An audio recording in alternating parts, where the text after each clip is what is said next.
Good morning.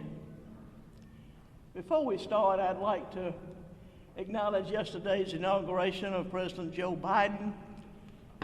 Regardless of one's political beliefs, we can all applaud what the world witnessed yesterday as they saw a peaceful transfer of power from one administration to the next. Y'all, that's what separates our country from a lot of countries around the world. Now, I remain committed to working for the people of Alabama, and we'll work in good faith with the new administration. We've got a lot of big issues to tackle, and we need to find ways to work together to solve those problems and situations.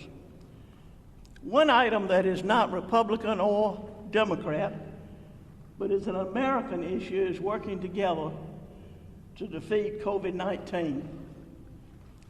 Along with Dr. Harris, we're here to provide an update on our current health order and to update you on the vaccine rollout. Our current health order expires tomorrow, January 22nd. A great many of us had hoped that when we began the new year, we no longer have to incorporate things like face masks and social distancing in our daily lives. But after the Christmas and New Year's holidays, COVID-19 numbers and the number of hospitalizations were higher than ever, more than our highest point from last summer.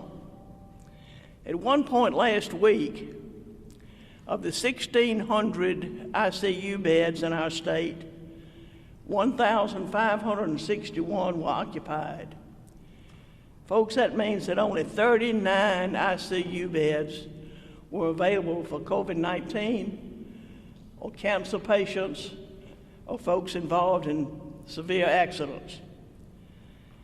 As of Wednesday, our 7-day average for the new COVID-19 cases was 2,666 per day. That's far below the spike in cases recorded earlier this month following Christmas, but way above averages recorded 2, 3, and even 4 months ago.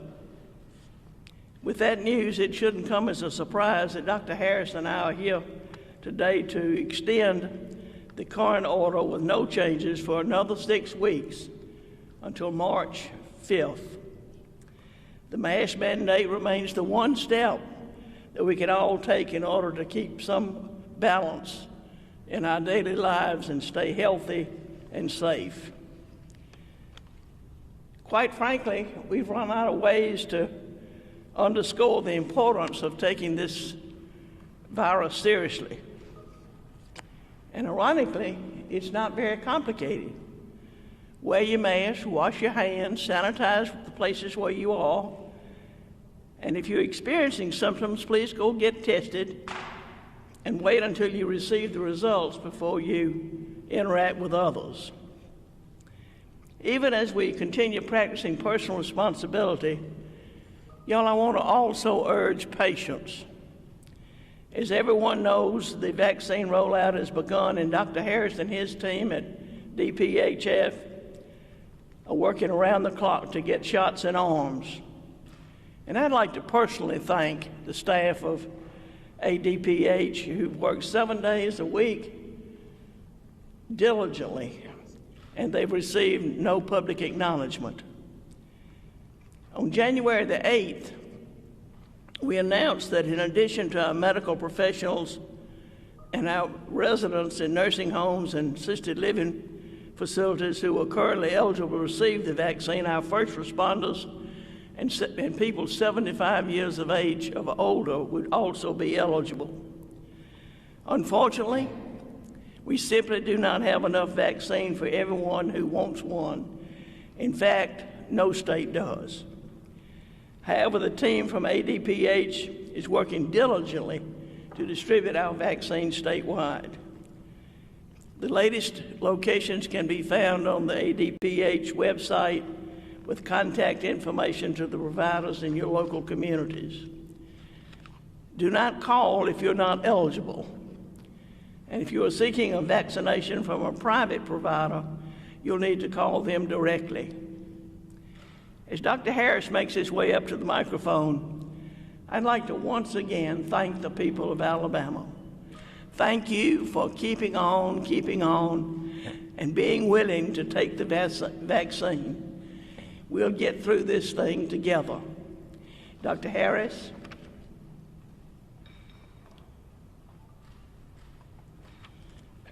Thank you.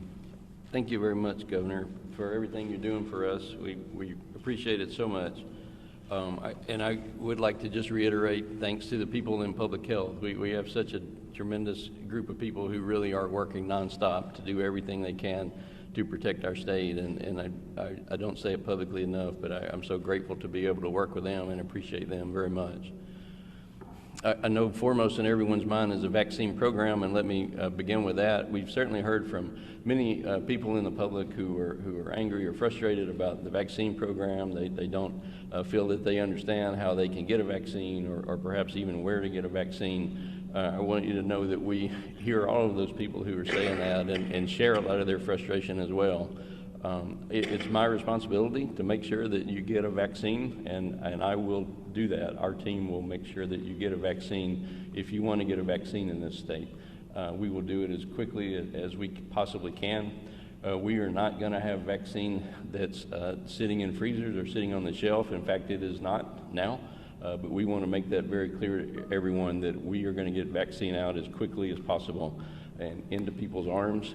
If you are a person who wants a vaccine in Alabama, you're going to get that. I want to let you know what we're doing to accelerate the pace of the rollout. People certainly have a right to expect that we could do things faster. I think we also can do things faster. And so we have several things that we're implementing to make sure that that happens. Our county health departments who are doing vaccinations are under instructions now to do vaccines all day, every day until they run out. They are suspending some of their other clinical services to the extent they're allowed to do that to make sure staff is available, and they're vaccinating everyone all day, every day until they run out of their allotment. The only vaccine remaining in county health departments at this point are second doses for people, or in some cases, people that have appointments through the rest of the month to come in for their first dose. But there's no additional vaccine remaining at this time. They are giving it out as quickly as they can get it. We are surveying all the providers in the state again today, personally, individually, to ascertain just exactly what supply that they have remaining. All providers are already required to do this by federal rule to report to us and to report to the feds, but we know that many are not doing that. Some are having technical challenges about submitting that information, so we're contacting them individually to know exactly how much vaccine each person has, each provider has. If there are cases where people have vaccine that they're not giving and should be, we are going to redistribute that to someone else. In fact, we have already begun doing that this week. We moved some vaccine yesterday. I want to acknowledge that there are always going to be parts of our state, particularly our rural areas, where people just have access to care issues and transportation issues, and we understand they're not going to be able to give it quite as fast. We're not going to penalize those folks, of course. But for those who have some vaccine that they're not giving as quickly as they should, we're going to move that to another location. We are going to give each provider a week for each shipment that they receive, and they are expected to administer the majority of that, and if not, we'll make a determination about whether that vaccine needs to go somewhere else. As the governor mentioned, we do have our location map online. We update that daily as providers get vaccine. As providers run out of vaccine, they may not always have it available, but for anybody in their community, they can look at that map and determine just exactly who has vaccine in their area and where to go. We are very happy to announce that we've reached a partnership with Walmart. Walmart Pharmacy will begin administering COVID vaccine as well. We have talked to them for some time, and we're awaiting the rollout of a federal program that was expected to bring in the chain pharmacies. We know that's going to happen at some point, but in the meantime, we've asked them to help with administration of our vaccine as well. The exact numbers are still being worked out, but we'll have say-so in public health about where in the state those doses go, so that we can make sure we get them to those parts of the state that need them the most. And we look forward to working with them. We are in conversations with another large chain pharmacy as well that I hopefully will be able to speak about very soon. We have an online portal for people to make appointments for vaccination that will be rolling out just in the next few days. We've been working very hard to get that there. I know there's been a lot of frustration over the phone line. We actually have 165 phone lines that are being answered when people call that number, and yet it has been overwhelmed, as most of those calls, more than 50% of those calls, are from people who are not eligible at this time to receive the vaccine. For people who do call, we will take your information. We'll get that information to a local county health department and keep up with that so that you can be notified when it is your time to get a vaccine. But again, I would encourage you, please don't call if you're not eligible currently at this time. It makes it more difficult for those who we're trying to reach right now. We continue to add providers who can give vaccine. As of this morning, we had 502 providers around the state, 502 locations that are fully enrolled and eligible to receive vaccine. Unfortunately, only a little over half of those have actually received vaccine at any point because we simply don't have enough to go around. But we expect that people can get vaccine when we have the adequate supply at wherever they get their normal medical care. We want them to go to their doctor or their clinic or urgent care or wherever their federally qualified health center, wherever they go for care is where we want people to get their vaccine, and we have those providers ready to go. I would say that I certainly understand the frustration on the people who look at other states and see giant vaccination clinics going on. I would say those are certainly a trade-off. Many of those sites have had their own problems as well, with people waiting in very long lines and traveling from hours away and sometimes sleeping in their cars or getting turned away when the vaccine runs out, and then having to do it all again when a second dose is due a couple of weeks later or a month later. So we certainly understand that the expectation of the public changes when they see these large groups, large clinics going on. We will certainly have those too when we have the ability to do that in a way that actually takes care of those people who need them. We don't have enough vaccine for really large-scale, long-term mass clinics, but we are doing drive-through clinics now. We've done them every day this week, and in a few counties we're doing clinics one at a time as we have vaccine available in a number of counties, and we will continue to have those to make that more convenient for people. I'll say we are expecting changes from the new presidential administration today. A document was published this morning that we had heard about and had mentioned to you before that makes some recommendations about expanding priority groups. We're working through that, and we'll speak about that soon, but that certainly would add a large number of people to the pool that's currently eligible, and we'll discuss that with you as soon as we get a little bit more detail from the administration on that. Finally, I'll just give you a few numbers on where we are as a state. We actually have, as of last night, given 202,643 doses in Alabama, 202,643. As of last night, those are just the doses that are reported to us. We know that some have not been reported to us. That's about 70,000 more than the federal government says that Alabama has given. We know there have been issues with getting that data transmitted to them, and we continue to work on that to make sure that we get that. I would like to make it clear that Alabama's stream of vaccine is not affected by how many doses have been given or haven't been given. That story circulated this week, but in fact that's not correct. We receive allocation based on what our population is. The total allocation number that you see includes second doses. So as soon as a first dose is given, another dose is added to our allocation, but it will not come for 3 weeks or 4 weeks. We don't have the ability to touch that. And so I wanted you to be aware that of the doses we've actually received in the state, we've given about 42% of those doses so far. They're already in arms. Most of the rest of those are second doses that are waiting for someone else or perhaps a primary dose. That's something we could do better. It's not as good as I would like, but it's actually fairly typical for many states in the country. So I'll just wrap up by saying that Our numbers of cases are a little bit better. I think the Christmas surge may be easing just a bit. I really appreciate what the people of Alabama are doing to try to continue to protect themselves. It's been a very long road. I know people are tired and frustrated and ready to get this behind us. We're getting much closer, and we ask them just to please to continue to do those things that we need to do to keep people safe. We have a means to get to the end now with vaccination, and we're getting there as quickly as we possibly can. So that's all I have, Governor. Thank you. The Governor will open us up for a few questions. Just remember, please speak up, and if you can, pull your mask slightly away. Good morning. Good morning. This may be for you or Dr. Harris.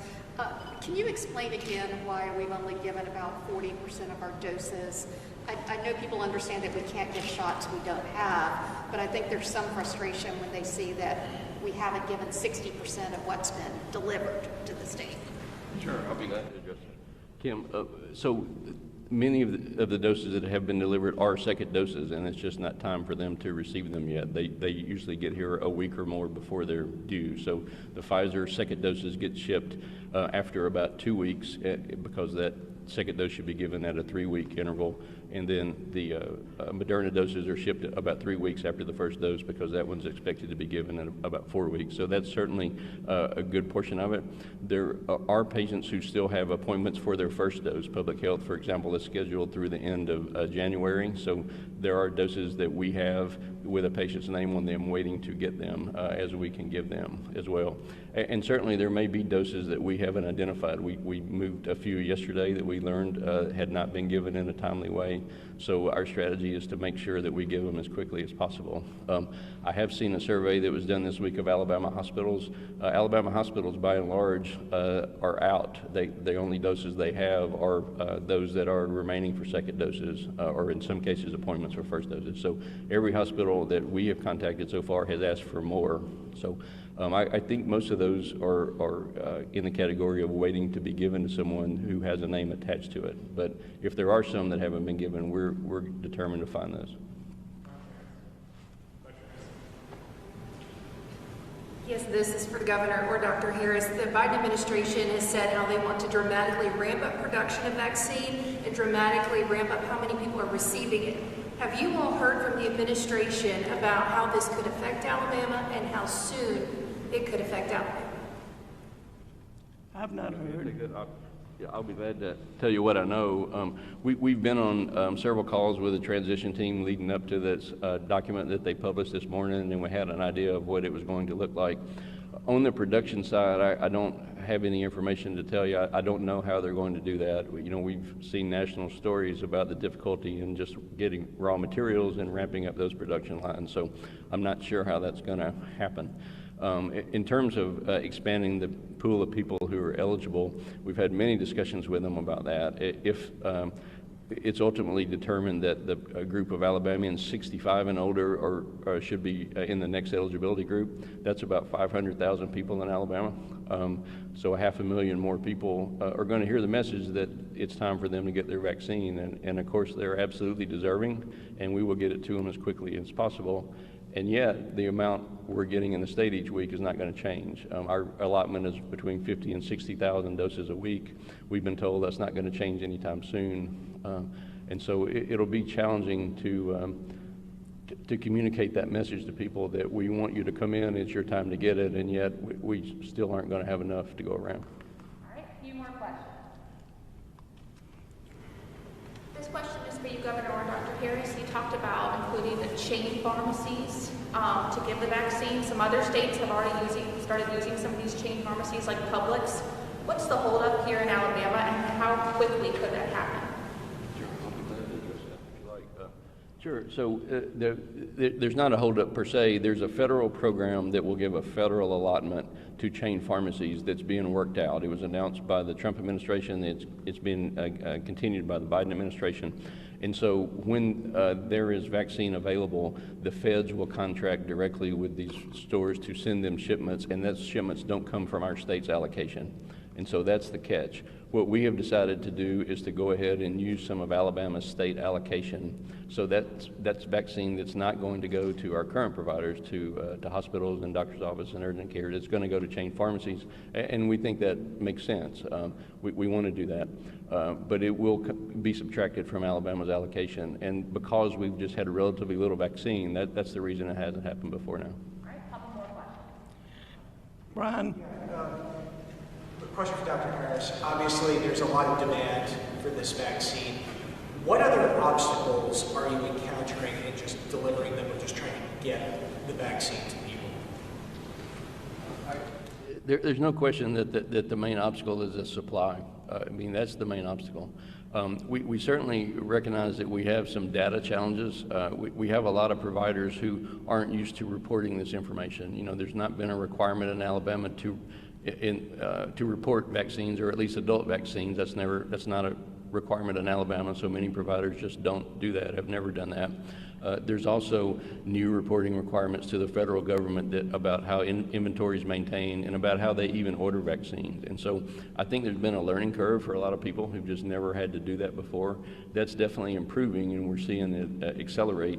Each week that we've been giving vaccine in Alabama, we've given more each week than the week before. It's ramped up in spite of the fact our total vaccine shipments are essentially flat.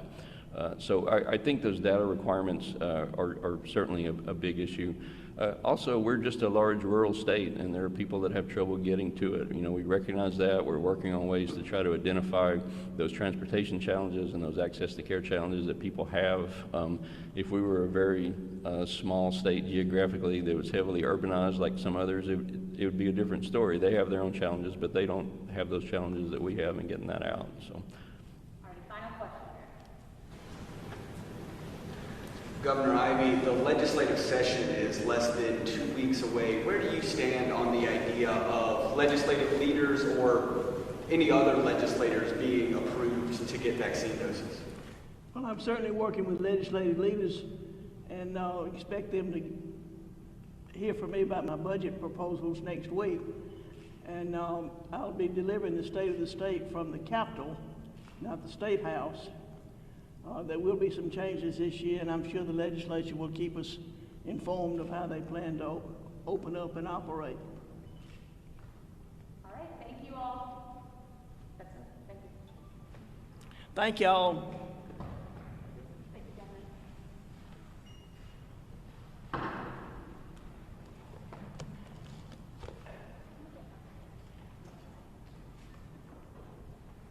Hey, thank you for watching, and sorry about the poor sound quality.